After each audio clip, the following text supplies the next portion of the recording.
Hello and welcome to our channel commerce study centre. मैं अजय श्रीवास्तव आपके लिए आया हूँ एक नया टॉपिक लेकर। आज हम पढ़ने वाले हैं बिज़नेस मैनेजमेंट और बिज़नेस मैनेजमेंट स्टार्ट करेंगे फर्स्ट चैप्टर से, nature and significance of business management. बहुत मज़ा आने वाला है इसमें, क्योंकि ये मैनेजमेंट है। आप समझते हो मैनेजमेंट क्या होता है? सिंपली अगर इसको समझें तो मैनेजमेंट का मतलब होता है दूसरों से काम करवाना। तो दूसरों से काम कराना सबसे मुश्किल काम होता है। खुद काम करना आसान होता है, आपका जब मर्ज़ी आप काम करो, नहीं मर्ज़ी मत करो।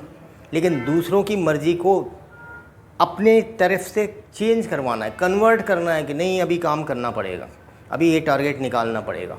उनको मोटिवेट करना है, आपको उनसे काम लेना है। कितना मुश्किल काम है। और चलो 2, 5, 10 लोगों से लेना हो, फिर जब आप मैनेजमेंट में आते हो तो आपको कई बार सैकड़ों लोगों से लेना है, 1000 लोगों से लेना है ना। इनसे काम लेना है आपको कि उस डायरेक्शन में वो काम करें जिस डायरेक्शन में आप करवाना चाहते हैं, और इस तरह आप ऑर्गेनाइजेशन के गोल को अचीव करवाएं।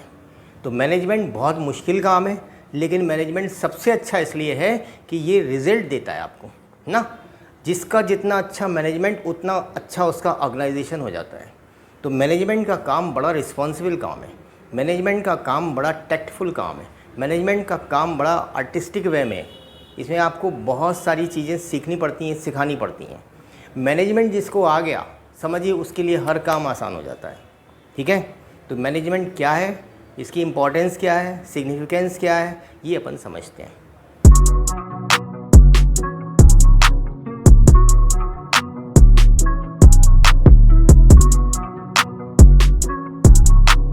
तो सबसे पहले मैनेजमेंट की डेफिनेशन की तरफ अगर अपन जाते हैं तो मैनेजमेंट एक प्रोसेस है, process of getting thing done with the aim of achieving goals effectively and efficiently. Management क्या है? एक प्रोसेस है जिसमें काम करवाना है लोगों से, और किस तरीके से कराना है कि जो भी आपके ऑब्जेक्टिव्स हैं उनको अचीव किया जा सके।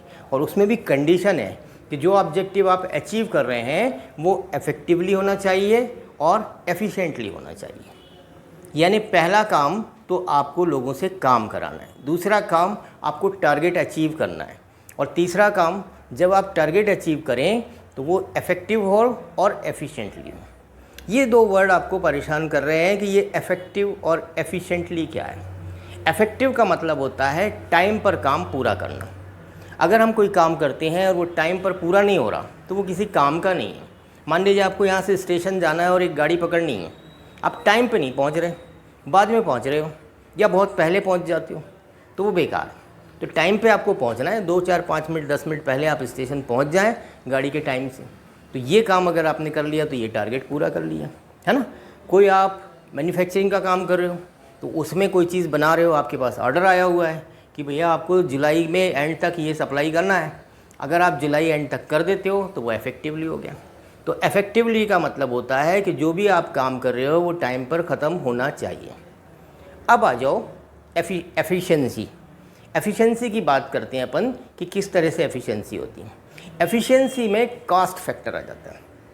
कॉस्ट मतलब कम से कम कीमत पर आपको ये काम करना है, लोएस्ट कॉस्ट पर आपको काम करना है, वहाँ एफिशिएंसी काउंट होती है। एफिशिएंसी का मतलब बहुत ज़्यादा खर्चा करके नहीं करना, आपको मिनिमम कॉस्ट पर इस काम को ख़त्म करना है। तो ये जो आपकी डेफिनेशन बनी कि मैनेजमेंट एक ऐसा प्रोसेस है जिसमें काम तो कराना है लोगों से, लेकिन इफेक्टिवली कराना है, इन्हें टाइम से कराना है, और एफिशिएंटली कराना है, मतलब कम से कम खर्चे पर इसको कराना है। तो 3 चीज़ें इसमें निकल कर आई कि एक तो प्रोसेस है मैनेजमेंट। प्रोसेस में क्या होता है? बहुत सारे सीरीज़ ऑफ एक्शन होते हैं। तो इसमें भी सीरीज़ ऑफ एक्शन है कि पहले प्लानिंग करनी है, फिर ऑर्गेनाइजिंग करनी है, फिर स्टॉफिंग करनी है, फिर डायरेक्टिंग करनी है। ऐसे 5 फंक्शन जो मैनेजमेंट के हैं वो एक के बाद एक आपको परफॉर्म करना है, जो अपन डिटेल में भी पढ़ने वाले हैं। ठीक, तो एक तो प्रोसेस को फॉलो करना है, दूसरा काम जो भी करना है, जो भी ऑब्जेक्टिव, जो भी टारगेट आपको अचीव करना है वो इफेक्टिवली और एफिशिएंटली करना है। राइट। अब हम बात करते हैं कैरेक्टरिस्टिक की। मैनेजमेंट के कैरेक्टरिस्टिक क्या है, फीचर्स क्या हैं। ये मैं आपको बार बार समझा चुका हूँ कि जब हम बहुत सारी डेफिनेशंस पढ़ते हैं, जैसे इस आपकी बुक में भी दी होंगी बहुत सारी डेफिनेशन, हमने तो अभी एक ही डेफिनेशन को डिस्कस किया है। तो जब बहुत सारी डेफिनेशन आप पढ़ते हैं तो उससे निकलकर फीचर्स बाहर आते हैं, उससे कैरेक्टरिस्टिक पता चलते हैं आपको तो अब मैनेजमेंट के अपन एक एक कैरेक्टरिस्टिक को जो उसकी डेफिनेशन में छुपा हुआ है ना, जब आप बहुत सारी डेफिनेशन पढ़ेंगे तो आपको पता चलेगा कि इतने सारे कैरेक्टरिस्टिक मैनेजमेंट की डेफिनेशन में हैं। तो पहला कैरेक्टरिस्टिक जो है कि management is a goal oriented process. Management एक गोल ओरिएंटेड प्रोजेक्ट है। आपने जो भी अपना गोल सेट कर रखा है, टारगेट सेट कर रखा है, उसको आपको अचीव करना है। इसे कहते हैं गोल ओरिएंटेड प्रोसेस, है ना। तो मैनेजमेंट क्या करता है, जो भी टारगेट आपने दिए हैं वो मैनेजमेंट ने दिए हैं, हायर अथॉरिटीज़ ने दिए हैं, उनको फुलफ़िल करना है, उनको अचीव करना है। तो मैनेजमेंट का काम गोल्स अचीव करना है, एक पहला काम। दूसरा है management is all pervasive. Pervasive का मतलब होता है हर जगह एप्लीकेबल होना। तो मैनेजमेंट हर जगह एप्लीकेबल है ना। और जितने भी आपके लेवल होते हैं मैनेजमेंट के, टॉप लेवल हो, मिडिल लेवल हो या लोअर लेवल हो, सब जगह एप्लीकेबल होगा, हर तरह की ऑर्गेनाइजेशन में एप्लीकेबल होगा। ये जो 5 फंक्शन हैं ये तो आपको करना ही पड़ेंगे क्योंकि प्रोसेस ही यही है ना। तो मैनेजमेंट ऑल परवेसिव होता है, सब जगह एप्लीकेबल होता है, थोड़े थोड़े चेंज के साथ। तीसरा पॉइंट है इसका, management is multi dimensional. Management का काम जो है वो मल्टी डायमेंशनल होता है। एक डायमेंशन में काम नहीं करना, उसको इधर भी करना है, इधर भी करना है, इधर भी करना है। क्या क्या डायमेंशन है इसके, एक तो है मैनेजमेंट ऑफ वर्क, वर्क को मैनेजमेंट करना, जो भी आप बनाना चाहते हैं वो बनना चाहिए, टाइमली बनना चाहिए, ये वर्क का मैनेजमेंट हो गया। फिर मैनेजमेंट ऑफ पीपल, लोगों को मैनेज करना है ना। जो हम टारगेट चाहते हैं उस तरह का टारगेट अचीव करने के लिए आपको लोगों को मैनेज करना पड़ेगा। लोग कौन है, ये ह्यूमन पावर है अपनी ना, इसको मैनेज करना है। और इसके बाद तीसरी बात है मैनेजमेंट ऑफ ऑपरेशन। एक ऑपरेशन कंप्लीट करने के लिए आपको फिर इन दोनों चीज़ों को मैनेज करना पड़ेगा। किसको, एक तो आप पीपल को, लोगों को करेंगे और दूसरा वर्क को करेंगे। वर्क को और पीपल को मैनेज करेंगे तो ऑपरेशन भी अपने आप मैनेज होना शुरू हो जाएगा। ठीक है, अब आते हैं इसके 4th पॉइंट पर। Management is a continuous process. जब भी अपन बात करते हैं मैनेजमेंट की कि ये एक प्रोसेस है और इसमें आपको 5 फंक्शन परफॉर्म करना है, तो ऐसा नहीं कि एक बार परफॉर्म करके आप छोड़ दें। ये कंटिन्यूअस प्रोसेस है, साइमल्टेनियसली आपको ये फंक्शन परफॉर्म करना है और करते जाना है। एक बार प्लानिंग कर ली तो दोबारा करनी है, करते जाना है वो प्लानिंग। एक बार स्टाफिंग कर ली तो बार बार ज़रूरत पड़ेगी, कभी आपके एम्प्लॉइज़ जा रहे हैं, कभी आपकी रिक्वायरमेंट बढ़ रही है, तो ये सब काम आपको लगातार करते रहना पड़ते हैं। ठीक है, तो ये कंटिन्यूअस प्रोसेस है। Management is a group activities. Management का काम ये नहीं होता कि कोई एक बंदा अकेला काम करे और रिजल्ट ले आए, नहीं। सारे लोग, जितने लोग आपके अंडर में हैं, जितने लोग आपकी ऑर्गेनाइजेशन में हैं, उन सब से उनका बेस्ट निकलवाना है ना, उनका 100% निकलवाना है। एक की परफॉर्मेंस पर बेस नहीं होना है, हमको डिपेंड नहीं होना है। तो मैनेजमेंट का काम है सबको ग्रो करना, सबका 100% निकलवाना। तो ये ग्रुप एक्टिविटी है। Management is a dynamic function. Dynamic का मतलब होता है चेंजिंग, चेंज होता रहता है, हर जगह सिचुएशन अलग होती है। आपका ये 5 फंक्शन ही तो परफॉर्म करना है, चलो कर देंगे, नहीं। एक ऑर्गेनाइजेशन में जब ये 5 फंक्शन आप परफॉर्म करने जाएंगे तो सिचुएशन डिफरेंट रहेगी, दूसरे में जाएंगे कुछ और होगी, तीसरे में जाएंगे कुछ और होगी। तो इन फंक्शंस में ही आपको कुछ कुछ चेंजेस के साथ अप्लाई करना पड़ेगा। ठीक है, तो ये डायनामिक फंक्शन है मैनेजमेंट। अगर डायनामिक नहीं होता तो इतना मुश्किल भी नहीं होता, हर कोई मैनेजर बन जाता। लेकिन एक अच्छा मैनेजर बनने के लिए डिफरेंट सिचुएशन से होकर गुजरना पड़ता है, तब जाके एक मैनेजर एक डायनामिक मैनेजर बनता है। Management is an intangible force. Intangible का मतलब आपको दिखाई नहीं देता, आप टच नहीं कर सकते उसको, ऐसी फोर्स है मैनेजमेंट, लेकिन फील कर सकते हो। और आपने देखा भी होगा, किसी ऑफिस में आप जाते हो तो आपको लगता है यार यहाँ का मैनेजमेंट बहुत अच्छा है, और किसी ऑफिस में आप जाते हो तो कहते हैं बड़ा ख़राब मैनेजमेंट है, सिस्टमेटिक ही नहीं है कोई काम, हर आदमी परेशान हो रहा है, किसी को किसी का काम ही नहीं पता, है ना। तो मैनेजमेंट इंटेंजिबल एसेट्स है, ये दिखाई नहीं देता लेकिन फील किया जा सकता है इसको। चलिए अब बात करते हैं मैनेजमेंट के ऑब्जेक्टिव्स की, कि मैनेजमेंट का ऑब्जेक्टिव्स क्या है। जब भी अपन कोई काम करते हैं तो किसी ना किसी ऑब्जेक्टिव को ध्यान में रखकर काम किया जाता है ना, कोई ना कोई पर्पस होता है हमारे पास। मैनेजमेंट को हम बिज़नेस में अप्लाई कर रहे हैं, उसका क्या पर्पस है, उसका क्या ऑब्जेक्टिव है। 3 ऑब्जेक्टिव होते हैं मैनेजमेंट के। ठीक है, पहला होता है ऑर्गेनाइजेशनल ऑब्जेक्टिव, यानी ऑर्गेनाइजेशन के लिए मैनेजमेंट क्या कर रहा है। दूसरा है सोशल ऑब्जेक्टिव, सोसाइटी के लिए, जिस सोसाइटी में रहकर आप बिज़नेस कर रहे हैं, जिस सोसाइटी में रहकर आप अपनी कंपनी चला रहे हैं, उस सोसाइटी के लिए आप क्या कर रहे हैं। क्योंकि आपको ये रिस्पॉन्सिबिलिटी बनती है कि आप सोसाइटी को भी कुछ बैक करें, वापस दें। इतना कुछ आप सोसाइटी से लेते हैं तो उसको कुछ रिटर्न करें ना। तो दूसरे ऑब्जेक्टिव है हमारे सोशल ऑब्जेक्टिव। तीसरे होते हैं पर्सनल और इंडिविजुअल ऑब्जेक्टिव। पर्सनल और इंडिविजुअल ऑब्जेक्टिव वाली बात यह है कि लोग जो काम कर रहे हैं वो किसी न किसी पर्पस से काम करते हैं। कोई चाहता है मेरी सैलरी बढ़ जाए, कोई चाहता है मुझे प्रमोशन मिल जाए, कोई चाहता है मुझे रिस्पेक्ट बहुत मिले, पोस्ट ऐसी मिले और कि सारे लोग मेरे को सलाम ठोकें, मेरे को बाय करें, गुड मॉर्निंग करें, है ना, इतनी रिस्पेक्ट दें मेरे को। तो ये उनके पर्सनल ऑब्जेक्टिव्स होते हैं। तो मैनेजमेंट इसको कैसे पूरा कर सकता है, इन 3 पॉइंट्स पर हम बात करते हैं। सबसे पहले आते हैं ऑर्गेनाइजेशनल ऑब्जेक्टिव पर। ऑर्गेनाइजेशन क्या चाहती है मैनेजमेंट से। ऑर्गेनाइजेशन के 3 ही ऑब्जेक्टिव्स हैं, एक है सर्वाइवल, दूसरा है प्रॉफिट और तीसरा है ग्रोथ। तो सबसे पहले ऑर्गेनाइजेशन को ऐसी पोजीशन पर लेकर आना है कि वो सर्वाइव कर सके यानी सालों साल काम कर सके। तो कम से कम आपको इतना रेवेन्यू तो कलेक्ट करना है कि आपकी ऑर्गेनाइजेशन सर्वाइव करे, चले। ऐसा ना हो कि लैक ऑफ रेवेन्यू की वजह से आपकी ऑर्गेनाइजेशन बंद करना पड़े। तो मैनेजमेंट का सबसे पहला काम है कि ऑर्गेनाइजेशन, जिस ऑर्गेनाइजेशन पर आप मैनेजमेंट अप्लाई कर रहे हैं वो चलती रहना चाहिए, उसके लिए सफिशेंट रेवेन्यू आता जाना चाहिए।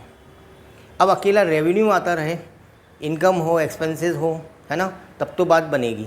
और सिर्फ कलेक्शन हो रहा है और वो सारा खर्च हो रहा है, तो इससे भी ज़्यादा दिन टिक नहीं सकते। तो फिर दूसरा ऑब्जेक्टिव है प्रॉफिट अर्न करना। प्रॉफिट जैसे जैसे आप अर्न करते हैं तो वैसे वैसे स्ट्रॉन्ग होते जाते हैं ना, आपकी फाइनेंशियल पोजीशन स्ट्रॉन्ग होती जाती है। तो हर साल कुछ ना कुछ एडिशनल प्रॉफिट आप अर्न करें, ज़्यादा से ज़्यादा प्रॉफिट अर्न करें, कम से कम रीज़नेबल प्रॉफिट तो अर्न करें। तो मैनेजमेंट का ये ऑर्गेनाइजेशनल ऑब्जेक्टिव सेकंड वाला क्या है, प्रॉफिट अर्न करना, है ना। लॉस में ज़्यादा टाइम अपन रह नहीं सकते, तो प्रॉफिट अर्न करना। तीसरा है ग्रोथ। ग्रोथ समझते हैं आप? ग्रोथ का मतलब है एक्सपेंड होना। मतलब एक ऑफिस है, एक आपका कंपनी है, तो और ब्रांचेस खुलें, और ऑफिस खुलें, और ज़्यादा प्रोडक्ट आप इंट्रोड्यूस करें, तो इस तरीके से ग्रोथ होती जाए। अगर आपके यहाँ 5 या 10 आदमी काम कर रहे थे, 10 एम्प्लॉइज़ काम कर रहे थे, तो बढ़ें, 100 हो, 1000 हो, लाख लोग काम करें आपके यहाँ, तो ये ग्रोथ हो रही है। तो मैनेजमेंट का तीसरा जो ऑब्जेक्टिव है ऑर्गेनाइजेशनल, वो है ऑर्गेनाइजेशन की ग्रोथ करना। ठीक है, तो इस तरीके से मैनेजमेंट के ये 3 ऑब्जेक्टिव हैं ऑर्गेनाइजेशनल, जो उसे अचीव करना पड़ते हैं। अब हम आते हैं सोशल ऑब्जेक्टिव्स की तरफ। सोशल ऑब्जेक्टिव्स क्या हो सकता है बताइए। अब जिस सोसाइटी में रहते हैं वहाँ पर रहकर आप बिज़नेस कर रहे हैं, वहाँ की आपको लैंड मिली हुई, ज़मीन मिली हुई है, वहीं पानी मिल रहा है, वहीं इलेक्ट्रिसिटी मिल रही है, वहीं से एम्प्लॉइज़ मिल रहे हैं, है ना, वहीं से रॉ मटेरियल मिल रहा है। तो इतनी सारी चीज़ें आपको सोसाइटी से मिल रही हैं, बदले में आप क्या दे रहे हैं। तो जो आपको देना होता है वो रहता है environmental friendly method of production. आप प्रोडक्शन इस तरीके से कराएं जो इन्वायरमेंटल फ्रेंडली हो, जिसमें किसी तरह का पॉल्यूशन ना हो, जो सोसाइटी के लिए हार्मफुल हो। ठीक है, तो पहली बात ये आपको ध्यान रखनी है कि इन्वायरमेंटल फ्रेंडली मेथड होना चाहिए प्रोडक्शन का। दूसरा है एम्प्लॉयमेंट अपॉर्चुनिटी। जब भी आप कोई बिज़नेस करते हैं तो ज़्यादा से ज़्यादा एम्प्लॉयमेंट निकलना चाहिए, ताकि सोसाइटी के लोगों को एम्प्लॉयमेंट मिले। तीसरा है providing basic amenities to employees को आप कम से कम बेसिक एम्यूनिटीज़ तो दें। बेसिक एम्यूनिटीज़ क्या होती है कि भाई वो सर्वाइव कर पाए, इतना तो उसे मिले ना। तो जो भी कॉम्पिटिटिव सैलरी चल रही है वो उसको मिलना चाहिए, जो फैसिलिटीज़ मिलती हैं दूसरी कंपनी में वो उसे मिलना चाहिए। तो ये आप एम्प्लॉइज़ के लिए करें। फिर गुड क्वालिटी प्रोडक्ट, ये भी मैनेजमेंट का काम है कि क्वालिटी प्रोडक्ट रीज़नेबल रेट पर अवेलेबल कराएं ना। प्रोडक्ट क्वालिटी होना चाहिए, यानी इन्फीरियर इन क्वालिटी नहीं होना चाहिए कि जिससे हमारी हेल्थ पर इफ़ेक्ट पड़े ना, सोसाइटी में बैड इफ़ेक्ट पड़े। तो क्वालिटी प्रोडक्ट होना चाहिए और वो रीज़नेबल रेट पर मिलना चाहिए। लॉफुल बिजनेस, जब आप बिज़नेस करते हैं तो ये बिज़नेस आपका लॉफुल होना चाहिए। इल्लीगल बिज़नेस सोसाइटी में अलाउ नहीं है।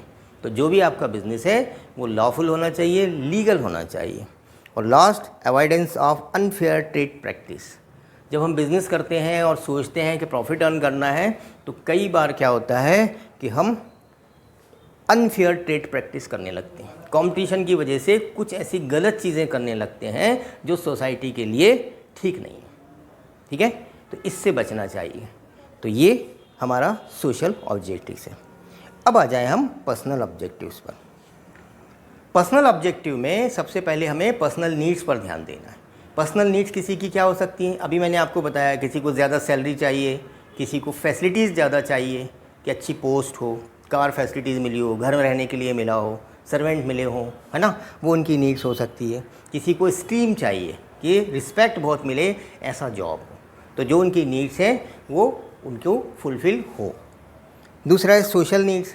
सोशल नीड्स क्या होती है कि सोसाइटी में लोग उनको जाने पहचाने, है ना, और सोसाइटी में उनको एक रिकॉग्निशन मिले, एक नेम मिले, फेम मिले। फिर higher level needs. Higher level की नीड्स ये होती है कि बहुत लग्जरी लाइफ जिए आपके एम्प्लॉइज़, है ना, ये उनकी हायर लेवल नीड्स होती हैं। Good and healthy working condition.